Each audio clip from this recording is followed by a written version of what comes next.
Muy bien, pues muchas gracias, querido colega y amigo letrado y profesor José Tudela, y a los muchos amigos que veo en la sala, parlamentarios, personas procedentes del mundo de la universidad, de la condición, como es el caso de Rosa Ripollés, colega letrada de las Cortes y además de la misma promoción, todavía en plena actividad juvenil en nuestra tarea como letrados. Ingresamos, lo digo por los más jóvenes, en el año 1981, en circunstancias en las que España vivía todavía tiempos muy complejos desde el punto de vista de la democracia constitucional, y aquí seguimos efectivamente, como bien decía Pepe Tudela, dispuestos a defender el sentido último de la institución parlamentaria, el sentido último de la democracia constitucional, porque piensen ustedes que estamos hablando de la proyección política de la que es, sin lugar a dudas, la sociedad menos injusta de la historia. Comprobarán que no he dicho que sea una sociedad justa, he dicho que es, sin lugar a dudas, la sociedad menos injusta que se ha producido en todos los tiempos y lugares, aquella que desde el punto de vista político se basa en la democracia constitucional y en la cual, obviamente, el Parlamento tiene un papel de máxima relevancia.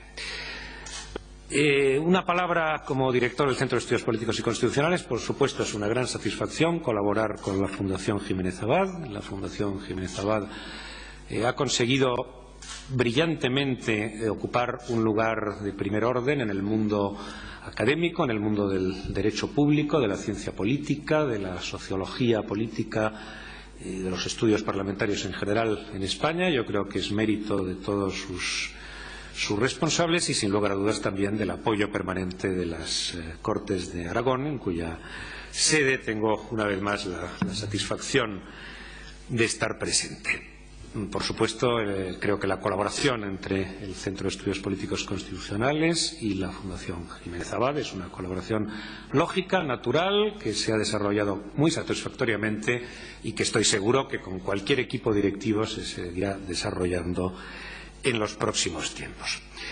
Y ya a título personal, pues agradecer una vez más a los amigos que me invitan, porque me permiten tener la oportunidad de reflexionar sobre un tema que nunca he dejado y no dejaré nunca, que es precisamente la institución parlamentaria, el significado del Parlamento en la realidad de las democracias contemporáneas. En tiempos, además, enormemente atractivos.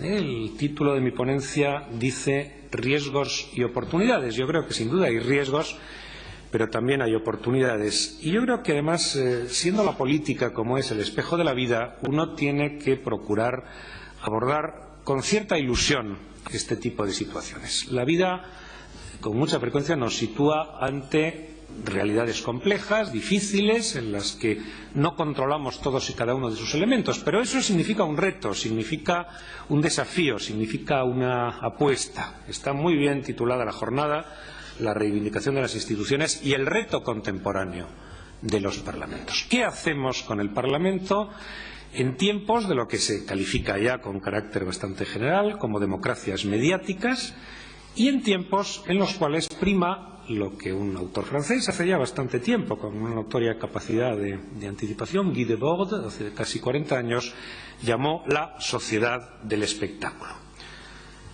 El medio es el mensaje, decía también otro autor de moda en mis años universitarios, Marshall McLuhan. Bueno, en definitiva, la sociedad mediática significa que hay una transmisión entre los hechos y la percepción social de los mismos, en los cuales con mucha frecuencia la imagen, el golpe de efecto, la búsqueda de un titular atractivo, de una fotografía, de una escena en televisión adecuada, tiene una importancia determinante para construir lo que hoy día suele llamarse el relato, la forma de entender los acontecimientos. Eso no es nuevo en política, como casi tantas cosas nos llegó de Estados Unidos en los años 60, el famoso debate televisivo entre Kennedy y Nixon, donde la imagen del joven y brillante John Fitzgerald Kennedy pues arrasó con el veterano y luego llamado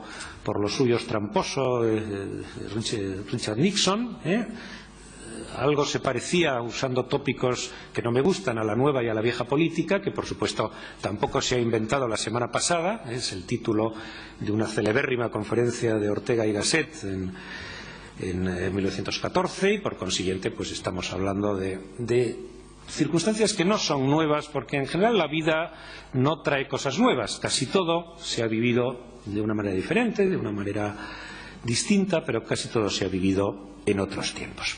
Bueno, ¿qué hacemos con el Parlamento? ¿Qué puede hacer el Parlamento? ¿Qué debe hacer el Parlamento en estos tiempos de democracia mediática? Aunque resulte sorprendente, tal vez la institución parlamentaria puede salir reforzada como centro y eje de la vida política. Llevamos muchos años clamando, yo diría que clamando en el desierto, sobre la crisis de los parlamentos. Si me permiten, recordaba antes nuestras oposiciones a letrados en el año 81. Había un epígrafe que se titulaba La crisis del Parlamento. Y yo creo que no era inocente, porque probablemente el programa de oposiciones venía de tiempos en los cuales gustaba menos la institución parlamentaria. Los más mayores ya me entienden.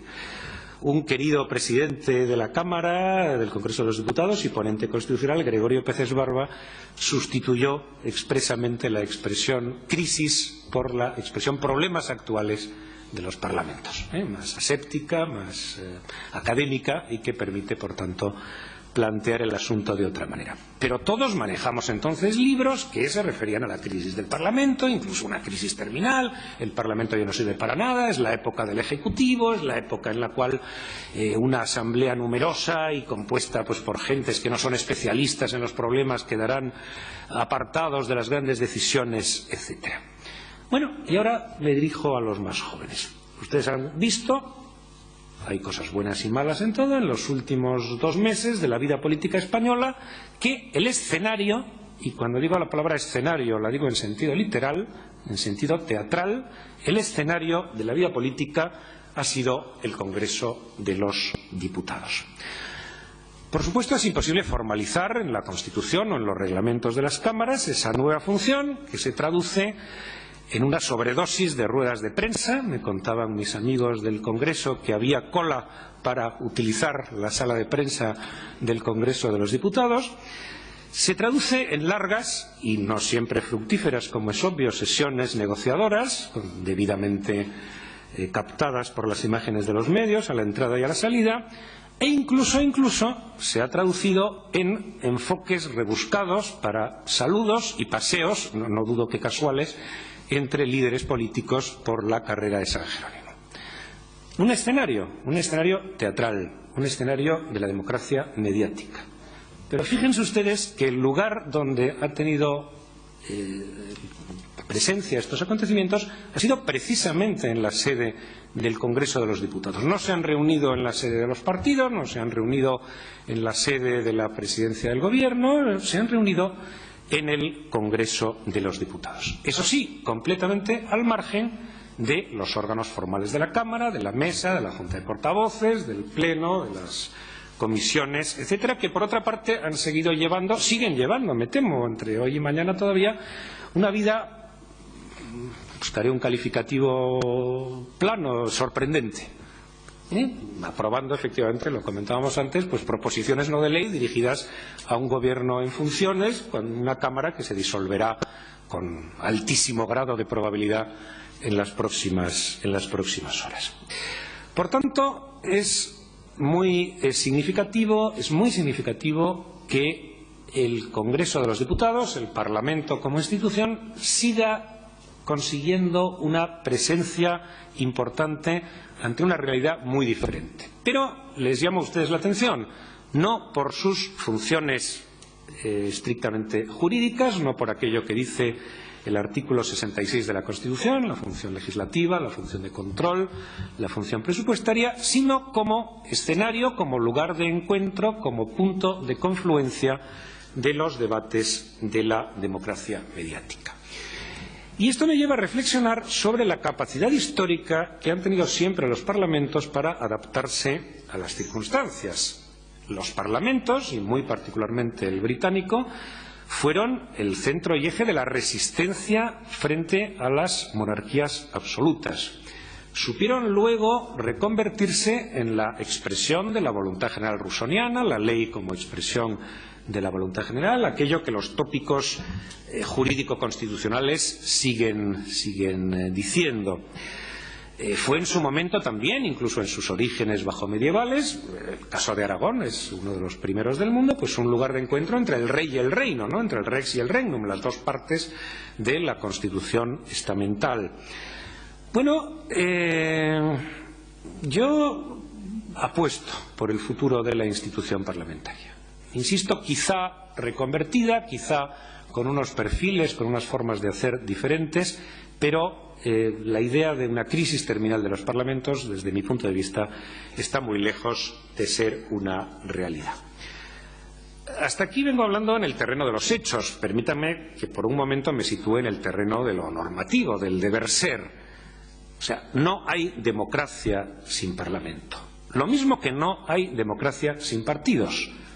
Lo que tenemos que tener es buen parlamento y buenos partidos. Pero una democracia sin parlamento o sin partidos, si me permiten ustedes la broma, que no es broma, tiene un nombre, se llama dictadura.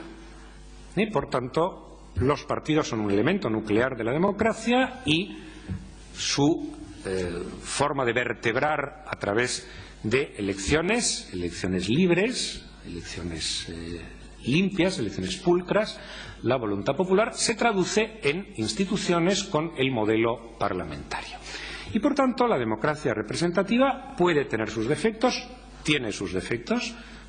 Nuestra democracia tiene sus defectos. Si me permiten, yo también suelo decir que tenemos en España, tanto en el ámbito estatal como en el ámbito autonómico, una democracia igual de buena e igual de mala que la de nuestros socios y vecinos de la Unión Europea, donde también se quejan mucho mis colegas académicos en Francia o en Italia, por supuesto, o en Alemania, o incluso en la modélica Inglaterra.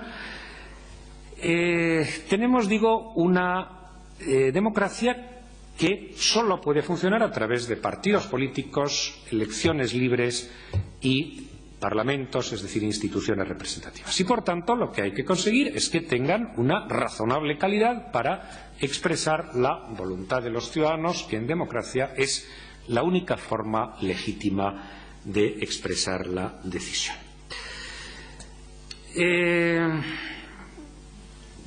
Vuelvo a insistir sobre la larga literatura sobre la crisis de los parlamentos, el tiempo del Ejecutivo, hasta el propio Poder Judicial, ¿no?, que Montesquieu consideraba un poder nulo. La boca que pronuncia las palabras de la ley ha tenido una muy sorprendente explosión mediática en nuestro siglo.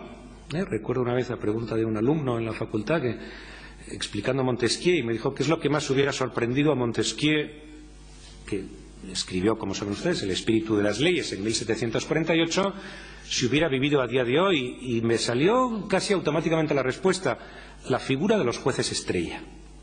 Le hubiera dejado perplejo que la gente supiera el nombre y apellidos y las andanzas cotidianas, pues, de una docena de titulares de órganos jurisdiccionales, porque, según su concepción, el juez era efectivamente la boca muda que pronuncia las palabras de la ley.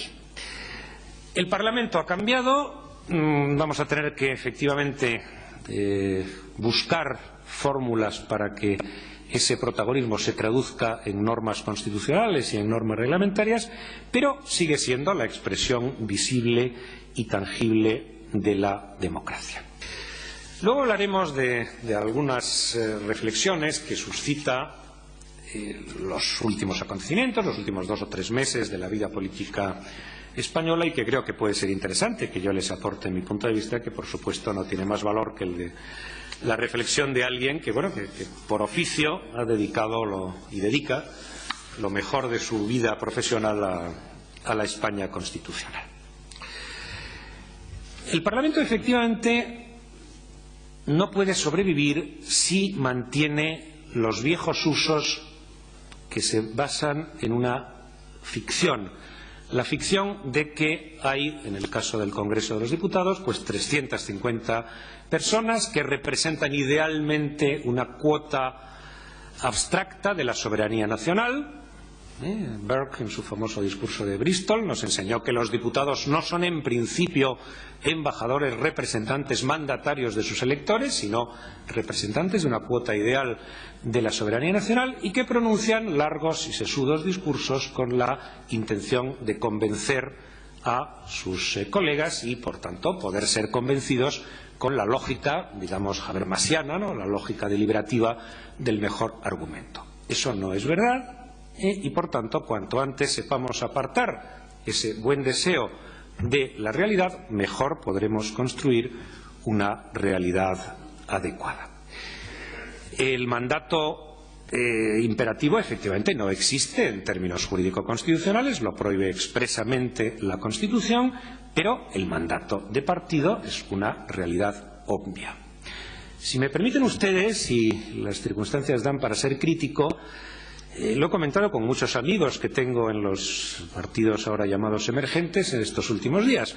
Todos reiteradamente hemos dicho una y otra vez que una de las fórmulas para revitalizar el Parlamento es darle más protagonismo al diputado individualmente considerado, evitar que sea simplemente una pieza de su grupo parlamentario, etcétera.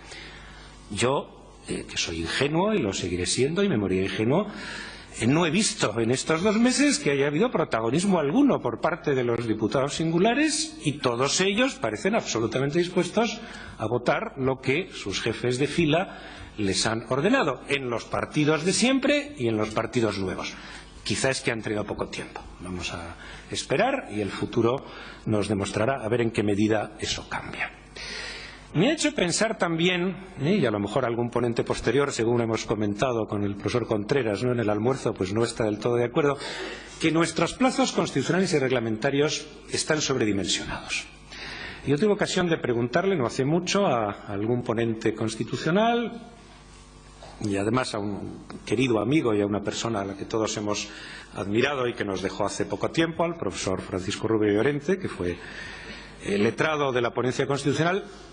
¿Por qué los 2 meses en el artículo 99? Nadie lo recordaba. Bueno, alguien dijo 2 meses y ahí se quedaron los 2 meses, que pudieron haber sido 20 días o pudieron haber sido 6 meses. Bueno, el tiempo probablemente es excesivo. Probablemente es excesivo. Es un poco sorprendente que hayamos tenido que esperar 2 meses con un dies a quo que se produjo, como saben muy bien, con la primera votación de investidura fallida de un candidato, porque si no nos hubiéramos encontrado con una laguna constitucional. Si no llega a haber candidato, a ver cuándo se empiezan a contar los 2 meses. Yo creo que ya todos estábamos empezando a imaginar estas soluciones creativas que son siempre un desastre, desde una persona de bien que se prestara a ser candidato formal simplemente para provocar una votación y por tanto que corriera el plazo de los 2 meses, o que el rey constatara, oído los grupos parlamentarios, que no había ningún candidato y por tanto que a partir de ese día contaran. En fin, las soluciones imaginativas en derecho son siempre bastante desastrosas. 2 meses a partir de ya elecciones el 26 de junio, previsible constitución de las cámaras el 20 de julio, después formación de los órganos de gobierno de las cámaras, después consultas del rey, después votaciones de investidura. Si todo va razonablemente bien, podría haber gobierno a lo largo de agosto. Yo creo que todos hemos visto alguna vez, y yo lo he estudiado también en algún seminario en otros países, como hay países en los que es verdad que ahora mismo aquí no puede serlo, pero que la investidura es prácticamente tácita y que 48 horas después de las elecciones el nuevo gobierno está ejerciendo y se presume que tiene la confianza de la Cámara, salvo que haya una moción en contrario. Quizá deberíamos pensarlo.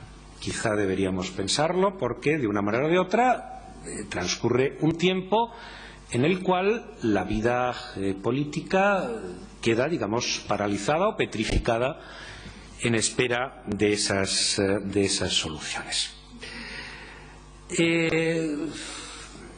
Sin embargo, ahora hablaremos de ello. Con carácter general, mi opinión es que el título tercero y sobre todo el título quinto de la Constitución, ¿no?, que es del que quiero hablar, el de las relaciones entre el Parlamento y el Poder Ejecutivo, están razonablemente bien diseñados, están bien planteados. Alguna de sus facetas acusa, como otras partes de la Constitución, pues lo que llaman nuestros amigos arquitectos o ingenieros, ¿no?, una cierta fatiga de materiales, y por tanto pues también quizá habría que replantearlos. Es verdad, vuelvo a repetir, que nada es perfecto. Los españoles solemos tenemos unas cuantas virtudes, pero también tenemos el defecto de considerar que todos los males nos ocurren a nosotros. Y eso no es cierto. Es decir, cuando uno habla con colegas de otros países, vuelvo a repetir lo que antes decía, o consulta las encuestas, por ejemplo, equiparables a las de nuestro CIS en Francia, en Alemania, por supuesto en Italia, incluso en el Reino Unido, percibe que la percepción de los ciudadanos sobre su mal llamada clase política, que es un término nada inocente desde el punto de vista ideológico, es un término del fascismo italiano de los años 20, pero bueno, vamos a utilizarlo descriptivamente. La opinión de los ciudadanos en otros países de Europa sobre su clase política es muy negativa, tanto y a veces más de lo que ocurre en el caso español. Y también uno percibe que las quejas doctrinales y las quejas de nuestros compañeros profesionales, por ejemplo en el Reino Unido, son las mismas. Si uno lee la literatura más reciente sobre el Parlamento británico, debates aburridos, preguntas sin sentido, etcétera. Todos los que nos hemos formado en nuestra generación pues hemos admirado profundamente, ¿no?, el question time del Parlamento británico, en fin, esa especie de viveza de la vida parlamentaria. Lo que sí es verdad es que el background es muy diferente, ¿no? Aquí hemos tenido que padecer muchas veces la famosa foto del Parlamento vacío, de la Cámara con todas las sillas vacías, respecto de la cual pues el comentario social lo conocen ustedes muy bien, ¿no? No se trabaja, no hacen nada. Yo he visto esa misma escena en la Cámara de los Comunes. Había exactamente, hace muchos años de ello, pero creo recordar que eran 8 MPs. Y le pregunté a la persona que me acompañaba que por qué había tan poca gente, y su respuesta fue muy británica: el orador es muy malo. Si llega a ser bueno, arrastraría gente y habría aquí mucho interés por ello. Bueno, son formas distintas de ver las cosas. Ahora, permítanme que les exprese alguna sorpresa. Por ejemplo, saben ustedes, y es probable que los alumnos jóvenes lo sigan estudiando, que la forma de gobierno parlamentaria que felizmente tenemos requiere una contraposición de poderes, ejecutivo y legislativo, en virtud de la cual el gran arma del legislativo es la investidura más la moción de censura más la negación de la confianza, pero el gran arma del ejecutivo es la posibilidad de disolver la Cámara. Bueno, saben ustedes que hace unos años se reformó la inexistente Constitución británica de tal manera que no se puede disolver el Congreso la Cámara de los Comunes. Por tanto, un elemento que es absolutamente clave en un régimen parlamentario. Hay otro ejemplo que yo pongo mucho para demostrar también que entre los buenos propósitos y las realidades hay siempre distancias importantes, ¿no? Seguro que algunos de ustedes han oído hablar, por supuesto los profesores y los letrados sí, ¿no?, del famoso informe Nolan, que en su momento pues fue el producto de uno de esos trabajos espléndidos que hacen los Royal Committees en el Reino Unido para buscar soluciones a problemas que ellos tienen la virtud de plantearse siempre con cierta antelación. Y entre ellos se trataba de reforzar al Parlamento. Bueno, uno de los epígrafos del informe Nolan, el 9.1, lo cito mucho porque es muy significativo, dice lo siguiente: durante los periodos de sesiones, las declaraciones políticas más importantes del Gobierno deben hacerse prioritariamente en el Parlamento.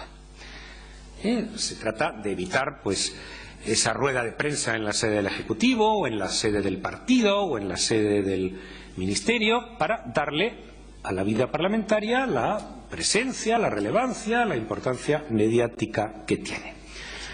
Bueno, yo seguí con bastante atención este tema por mis intereses académicos y un buen día me encontré con lo siguiente. Ustedes saben también que en el año 2009 se produjo en los comunes un acontecimiento insólito, que fue la dimisión de un speaker.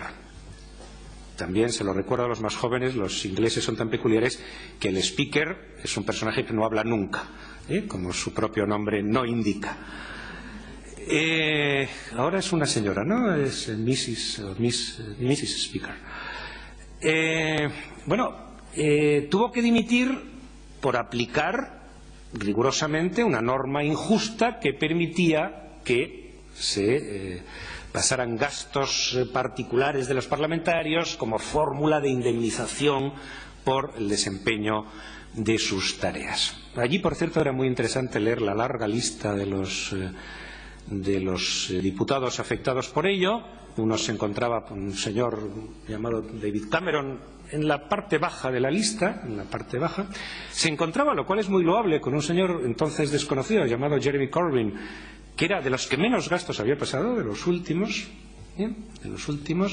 Incluso había alguno que había pasado un gasto de 19 peniques, que no sé cómo fue capaz de encontrar esa cifra para poder pasarla. Rigurosamente tuvieron que devolver las cantidades, cosa también probablemente envidiable. Todo fue producto de lo que ya les he dicho antes, que soy ingenuo por naturaleza, de una actividad de periodismo de investigación desarrollada por un diario conservador, por cierto, por el Daily Telegraph. Y como reacción frente a ello, la reacción política, también muy británica, muy inmediata, fue que el primer ministro convocó una rueda de prensa fuera del Parlamento para anunciar que se iba a cambiar el sueldo de los parlamentarios. El primer ministro, es decir, el jefe del Ejecutivo, anuncia en una rueda de prensa, lejos de Westminster, del Parlamento, del Big Ben, cuánto dinero y cómo van a ganar los parlamentarios. Aquí tienen ustedes una prueba perfecta de la autonomía de las cámaras en el Parlamento más importante, más tradicional, más clásico y más envidiable del mundo. Bueno, si me permiten también, aunque yo no sé si Star Wars es ya una serie que es para los que tenemos ya una serie de películas para los que tenemos alguna edad, pero cuando pienso en el futuro del Parlamento, pienso también que los espectadores globalizados de la serie Star Wars, concretamente del número 2, a mí me gustaba mucho en sus tiempos, había un parlamento llamado Galáctico, en el que se reunían, llegaban en sus platillos, se reunían allí, pues en la sede de algún asteroide, y en una de las sesiones se planteó una moción de censura. Bueno, pues fíjense ustedes cómo arraiga, ¿verdad?, en el futuro de la mente política colectiva la idea de que las instituciones parlamentarias, las fórmulas parlamentarias, nos han dejado ya fórmulas que van a sobrevivir al paso del tiempo. Bueno, y voy terminando con alguna reflexión más concreta sobre, les lo decía, el título quinto de nuestra Constitución, las relaciones Gobierno-Congreso y, en definitiva, lo que puede hacer el Parlamento nuevo en la democracia mediática. Les recuerdo también una cosa. Nuestra Constitución es del 78, es tardía en relación con su familia de constituciones, que es el constitucionalismo de la segunda posguerra, es bastante tardío, o sea, sus modelos, la Ley Fundamental de Bonn y la Constitución italiana son de finales de los años 40, y por tanto se permite, y lo hace bastante bien, racionalizar, o sea, establecer un modelo de parlamentarismo racionalizado que en la gran mayoría de los sistemas era simplemente producto de prácticas, de convenciones, etcétera. Como los constituyentes eran sin duda gente de talento, pues yo suelo decir que la calidad jurídica de esos preceptos pues es bastante notable. Vamos muy rápidamente a hacer alguna reflexión sobre cada uno de ellos. Empieza por el artículo 108, que saben ustedes, los profesores porque nos lo sabemos y los alumnos porque les examinarán de ello próximamente, que el Gobierno responde solidariamente de su gestión ante el Congreso de los Diputados. Gestión solidaria, pero les recuerdo un dato muy importante. La única persona que goza de la confianza de la Cámara es el presidente del Gobierno. Y después, a propuesta del presidente, el rey nombra o cesa a los ministros. Lo digo por los gobiernos de coalición, hasta ahora fallidos, pero que a lo mejor a partir del 26 de junio se vuelven a poner en circulación. La confianza de la Cámara la tiene el presidente del Gobierno y no los ministros. Nos hemos ido inventando sobre la marcha unas mociones de reprobación perfectamente inútiles desde el punto de vista jurídico y, bueno, yo creo que ya ni siquiera demasiado significativas desde un punto de vista político, pero en todo caso son expresión de una voluntad de la Cámara que no se formaliza en consecuencias jurídicas. Por tanto, nuestro sistema, tanto el estatal como los autonómicos, están claramente vencidos hacia la figura presidencial. El presidente es el centro de la vida y de la muerte del colegio ministerial y, por consiguiente, a la hora de repartos de poder en una hipotética coalición, hay que pensar muy seriamente que ahí hay un notorio desequilibrio. La confianza se obtiene a través de la investidura, como saben ustedes, se pierde, se puede perder a través de la cuestión de confianza, que ayer tuvo un renacimiento breve pero sorprendente durante unas horas, ¿no? Contemplarían ustedes que en el llamado Pacto del Prado, que todavía no he conseguido saber muy bien qué era eso del Prado, me dicen ahora que es una imagen un tanto lúdica que había en la portada del documento. Se decía que habría un compromiso de que el Gobierno hipotéticamente presidido por el candidato Pedro Sánchez se sometería dentro de 2 años a una cuestión de confianza del Congreso para ver si continuaba manteniendo esa confianza. Mociones de censura ha habido, que yo recuerdo, solo una, en la cual el partido que hizo todo lo posible por acabar con su líder, que era Adolfo Suárez, pues por supuesto votó unánimemente, formalmente, a favor de la permanencia de Adolfo Suárez como presidente. Luego duró muy pocos meses. Se pierde por la moción de censura constructiva, como saben ustedes. La moción de censura constructiva es un invento de la Ley Fundamental de Bonn, concretamente de Carl Friedrich, para racionalizar la vida parlamentaria, para evitar pues esa debilidad de los gobiernos que había sido característica de la etapa del parlamentarismo clásico. Es un procedimiento endiablado, Por eso algunos de los protagonistas de las negociaciones de estos últimos días no pensaban en el día después, pensaban en el día de la investidura. Porque si en España, como se ha demostrado, es muy difícil conseguir la investidura, es mucho más difícil perder la confianza de la Cámara. A ver cómo y quién se pone de acuerdo, una mayoría absoluta, siempre absoluta, no hay otras opciones, con un nombre de otro candidato que automáticamente pasa a presidir el Gobierno. Por tanto, insisto, es difícil ser presidente del Gobierno, pero es difícil, salvo por vía electoral, perder esa condición. También recuerdan ustedes muy bien, saben perfectamente que ha habido 2 mociones de censura hace mucho tiempo, ¿no? Los más jóvenes, por supuesto, no la recuerdan. Ambas obviamente fallidas, pero con un significado político completamente diferente.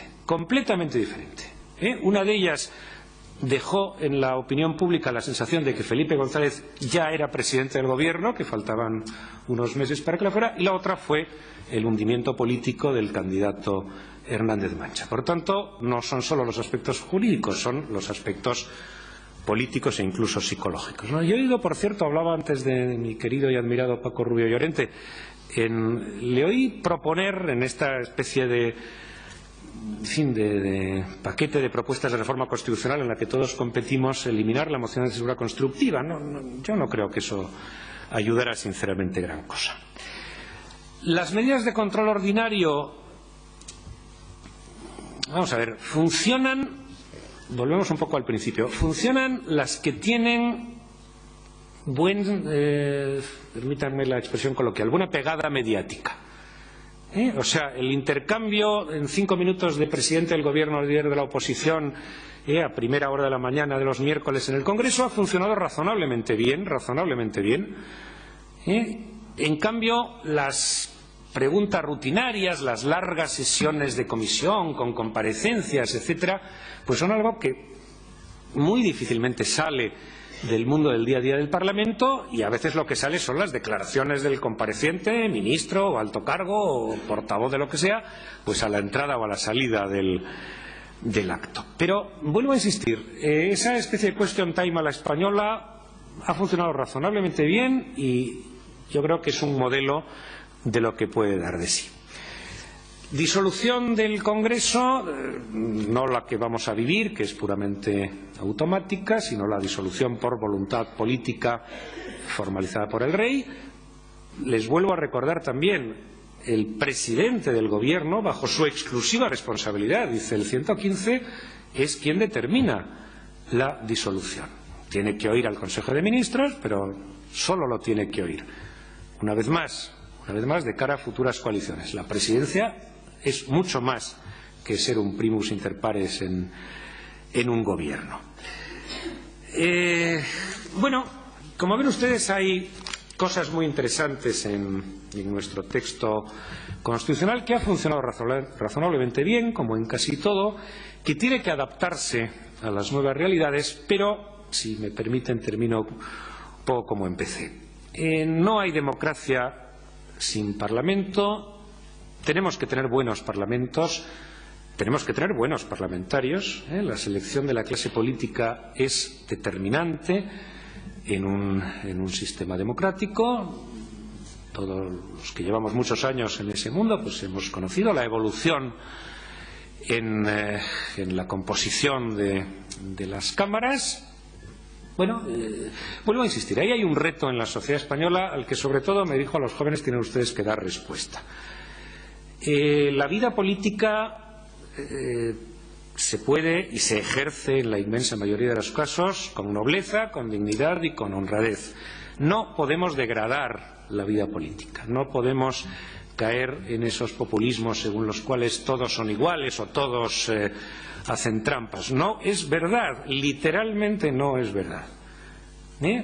Lo que tenemos que conseguir es que personas relevantes dediquen un tiempo de su vida al servicio de la comunidad a través del ejercicio de las funciones públicas. Y muy especialmente, vuelvo a insistir, me refiero a los jóvenes, como se lo suele decir desde hace mucho tiempo a mis propios alumnos. Es muy importante, hay otras muchas cosas importantes en la vida, incluido el tener una buena posición económica, social, etcétera, pero también cumplir un deber moral con la sociedad en la que uno vive, de la cual uno recibe grandes beneficios, ciertamente menos en tiempos de crisis económica y de dificultades para el modelo de bienestar, pero que en todo caso nos permite vivir en una sociedad de clases medias en las cuales es importante, insisto, que todos contribuyamos a su buen funcionamiento. Hay que respetar la institución parlamentaria. El respeto de las formas es absolutamente fundamental. Las formas, la buena educación, las manners, ¿no?, que dicen los ingleses tan citados por ahora esta tarde, son una prueba de respeto hacia la institución, de respeto hacia quien te escucha, de respeto hacia quien te ve a través de los medios. Yo creo que el juramento o promesa se debe hacer en los términos establecidos legalmente, ya con bastante generosidad, según la interpretación del Tribunal Constitucional. Yo creo que el funcionamiento y la dinámica de la vida parlamentaria se tiene que desarrollar con el mayor respeto de unos por otros, porque tan legítimo en democracia es ser del partido A, del B o del C o del D, y por tanto esa es una clave muy importante. A los ciudadanos no les gusta el alboroto, no les gustan los escándalos gratuitos, les gusta el respeto, les gusta los argumentos, les gusta que cada uno defienda con rigor sus convicciones, pero respetando plenamente las de sus adversarios, que en democracia nunca pueden ser enemigos. No es una enemistad existencial, es una discrepancia sobre asuntos concretos muy importantes, pero que sin embargo nos tienen que mantener unidos en lo principal. Bueno, en definitiva, ven ustedes que algunos seguimos creyendo en el Parlamento, primero por una convicción, yo diría ética, de ética pública, y segundo porque es verdad, ya con un análisis empírico práctico, que ha demostrado una notable capacidad de adaptación. Ahora, procuremos destacar los rasgos que lo acercan a una sociedad cambiante, activa, dinámica, y procuremos eludir, he escrito muchas veces y he puesto muchas veces el ejemplo del procedimiento legislativo lento, premioso, reiterativo, en el cual no hay manera de distinguir una fase de otra, donde las mismas personas repiten casi a veces de forma somnolienta los mismos argumentos, para que todo termine pues en una votación rápida y bueno, así no se gana el prestigio de la vida parlamentaria. Pero la búsqueda de soluciones activas y atractivas puede permitir que tengamos un Parlamento a la altura de la democracia mediática, pero democracia constitucional al fin del siglo XXI. Muchísimas gracias.